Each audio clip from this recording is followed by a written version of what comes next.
काँग्रेस आमदार ज्योती गायकवाड यांचे विधान भवनात टी शर्ट घालून अनोख्या पद्धतीचं आंदोलन। टी शर्टवर सरकारला विचारले 4 प्रश्न।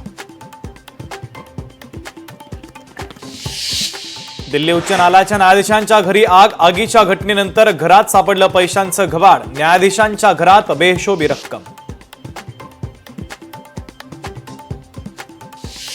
पुण्यात आणखीन एका महिलेवर अत्याचार। लग्नाचा आमिष दाखवत अत्याचार केल्याची महिलेची तक्रार।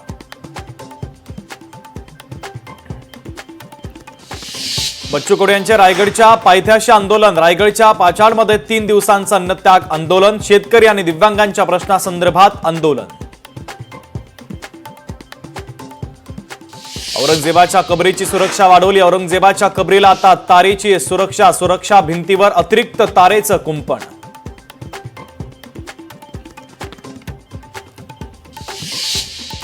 सतीश भोसले उर्फ खोक्याला चकलांबा पोलीस घेणार ताब्यात। कैलास वाघ मारहाण प्रकरणात घेणार ताबा, तर खोक्या सध्या 14 दिवसांच्या न्यायालयीन कोठडीमध्ये। पनवेल सायन मार्गावर कंटेनर पलटी। नेरूळच्या डी.वाय. पाटील स्टेडियम जवळ वाहतूक कोंडी।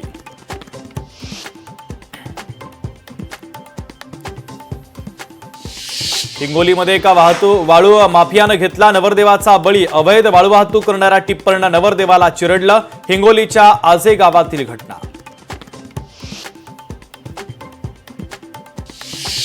जळगाव जवळील कानसपाडा गावच्या माजी उपसरपंचाची हत्या। माजी उपसरपंचाची हत्या झाल्यानं जळगाव हादरलं।